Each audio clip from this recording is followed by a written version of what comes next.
बांग्लादेश संकट के विषय से जुड़े तथ्य से जुड़े विषय पर पुनः हम एक नए शीर्षक के साथ उपस्थित हुए हैं। यह सत्य है कि संबंधित घटनाक्रम के कारण हम लोगों के विगत दिनों की जो पाठ्यक्रम से संबंधित कक्षाएं थीं वो कुछ प्रभावित हुई हैं, किंतु सत्य यह भी है कि हम ऐसे घटनाक्रमों पर मूक दर्शक बने नहीं रह सकते हैं। पुनः उम्मीद है कि कल से हम अपनी परंपरागत कक्षाओं का संचालन आरंभ कर पाएंगे। आज हम बात करेंगे संकट में बांग्लादेशी हिंदू, विकल्प सिर्फ मौत या मतांतरण। बिंदुवार विवेचना के अंतर्गत हम लोग संबंधित विषय से अवगत होने का प्रयत्न करेंगे। आप देखें तो जिस तरह ताज़ा घटनाक्रम में बांग्लादेश में हिंदुओं व अल्पसंख्यकों पर अपराध बढ़े हैं, इतिहास के झरोखे से घटनाएं पुनः आँखों के सम्मुख गुजरने लगती हैं। यहाँ अल्पसंख्यकों पर विवत्सा व घृणा नया नहीं, अपितु इसके दौर अतीत से जुड़े हुए हैं। इसी के आलोक में हरिश्चंद्र ठाकुर जी के द्वारा 19वीं सदी में मतुआ समुदाय की स्थापना की गई। बाद में 1948 ईस्वी में विभाजन के पश्चात पुनः इसको संगठित करने का प्रयत्न उन्हीं के ही वंशज, उन्हीं के पौत्र ने किया। मतुआ का आशय है जो मानवतावादी हैं। बांग्लादेशी अल्पसंख्यकों के सामने विकल्प प्रश्न है कि आखिर इन संकट के वातावरण में, इस त्रासदी के वातावरण में बांग्लादेशी अल्पसंख्यकों के सम्मुख विकल्प क्या हैं। तो अगर इस पर हम लोग गौर करें तो मूलतः उनके सम्मुख तीन ही विकल्प दिखाई देते हैं: मौत, मतांतरण या पलायन। या तो इस हिंसा के दौर में वो अपनी शहादतें दें, मौत को गले लगाएं, या तो कट्टरपंथियों के मन मुताबिक इस्लाम को स्वीकार करें, अपने मत को परिवर्तित करें, और या तो भागकर वहाँ से पलायन करें, अपने भूमि का परित्याग करके शरणार्थी कहीं जाकर जीवन जिएं। इसी आलोक में बांग्ला साहित्यकार सलाम आज़ाद की पुस्तक एक आती है जिसका शीर्षक था बांग्लादेश से क्यों भाग रहे हिंदू। 1974 से के 91 के बीच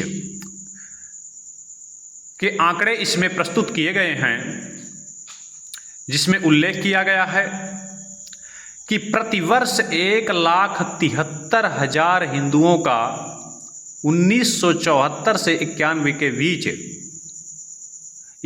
की पूरी की बात नहीं की जा रही है, प्रतिवर्ष हर वर्ष 1,73,000 हिंदुओं ने बांग्लादेश से अन्यत्र देशों में पलायन किया।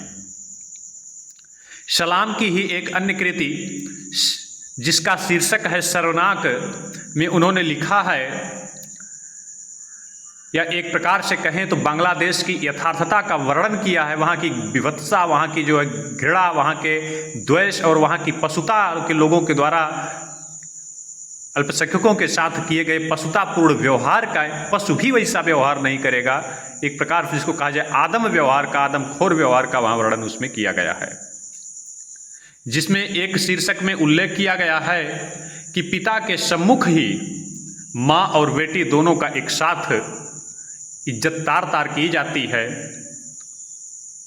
और यह केवल एक घटना नहीं अपितु ऐसी घटनाएं वहाँ आम देखने के लिए मिलती हैं। इन्हीं सवालों के कारण, अपने इन्हीं बेबाकी के कारण ही सलाम साहब भी कट्टरपंथियों के निशाने पर आते हैं। उनके द्वारा इनके विरुद्ध फतवा जारी किया जाता है और जो सलाम पलायन के विरुद्ध आवाज़ उठा रहे थे उन्हें खुद बांग्लादेश से पलायन करने पर मजबूर होना पड़ता है। पुनः श्रीमती शेख के सरकार में, जो शेख हसीना आज खुद पलायन की हुई हैं, इनके सरकार में उनकी वापसी होती है। ऐसे ही तस्लीमा नसरीन से आप वाकिफ़ होंगे, जिनका एक उपन्यास प्रकाशित हुआ जिसका शीर्षक था लज्जा। प्रकाशित होते ही कट्टरपंथियों के द्वारा पुनः इनके मौत का फतवा जारी कर दिया जाता है। जिस प्रकार फलाम के लिए फतवा जारी हुआ, तस्लीमा के लिए भी एक फतवा आ जाता है कि इनको जिंदा या मुर्दा जहां भी पाइए तुरंत खत्म कर दीजिए। और आज भी सलाम साहब का तो पुनः वापसी भी हो गया था, तस्लीमा आज भी अपनी निर्वासित जीवन जी रही हैं। इसी पर अभी शेख हसीना के जो है घटनाक्रम पर तस्लीमा ने तंज भी कसा है कि माननीय महोदया, जिन अल्पसंख्यकों के कारण हमको पलायन करना पड़ा था और आपने हमें सुरक्षा तक उपलब्ध नहीं कराया, आज उन्हीं अल्पसंख्यकों ने आपको भी हमारे समकक्ष लाके खड़ा कर दिया है, आपको भी पलायन करने पे मजबूर कर दिया है। मौलाना अबुल कलाम आज़ाद का एक लेख 1912 में छपता है। लेख क्या कहें उसको, साप्ताहिक पत्रिका उनकी छपती थी जिसका शीर्षक था अल हिलाल। आप लोग इससे वाकिफ़ होंगे, परीक्षाओं में पूछा जाता है। इस पत्रिका में मुस्लिमों से गैर इस्लामिक परंपरा को त्यागने का मौलाना ने आह्वान किया है। उन्होंने इसमें स्पष्ट शब्दों में कहा है कि यदि मजहब के कारण उन्माद हो, मजहब के कारण घृणा और विद्वेष को बढ़ावा मिल रहा हो, तो इसका साफ साफ आशय है कि मजहब के अनुयायियों ने उसके मूल निहितार्थ को समझने में भूल की है।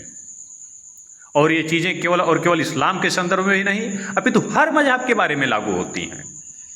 यदि हमारा मजहब जोड़ने नहीं अपितु तोड़ने की बात सिखाए तो ऐसे मजहब को मानने का कोई अर्थ नहीं है। अगर हमारा मजहब समाज में नफरत, घृणा और विद्वेष को बढ़ावा देता है तो ऐसे मजहब को तिलांजलि दे देना ही उपयुक्त होगा।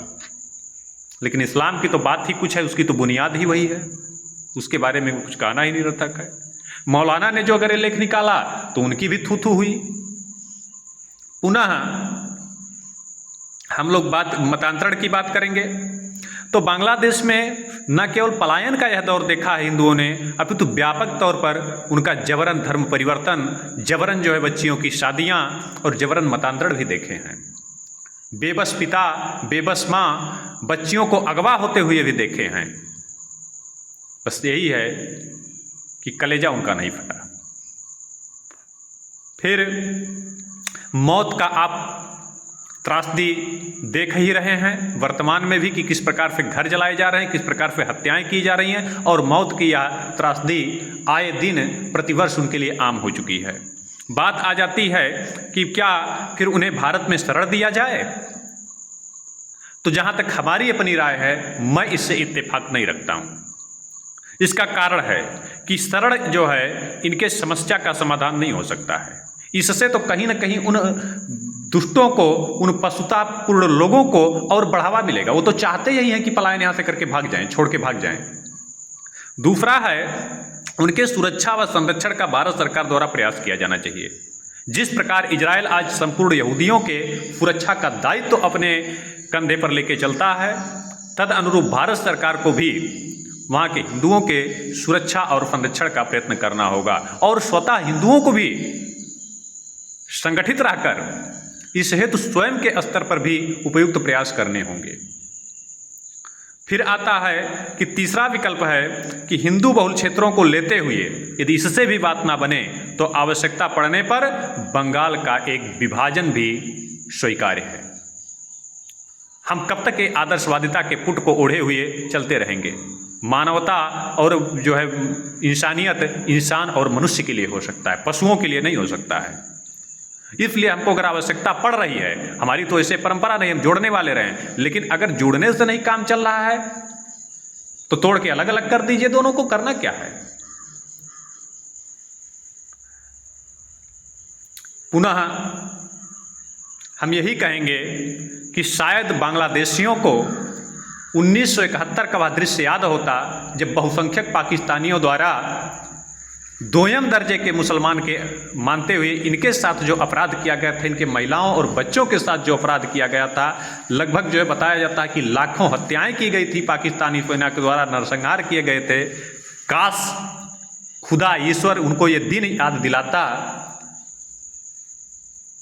और अपने ऊपर बीते हुए अत्याचार और अनाचार को याद करके मानवता की रत्ती भर चीज़ें भी अगर उनके आत्मा में प्रवेश कर पाती तो शायद सबका कल्याण होता। कहा भी गया है, आत्मनः प्रतिकूलानि परेशान न समाचरेत। जो हमारे लिए प्रतिकूल है, जिसमें हमें दुख होता है, जिसे हमको पीड़ा उत्पन्न होती है, क्या वो दूसरों के लिए सुखकारक हो सकता है? इसी के साथ आज के विषय को हम ही विराम देते हैं।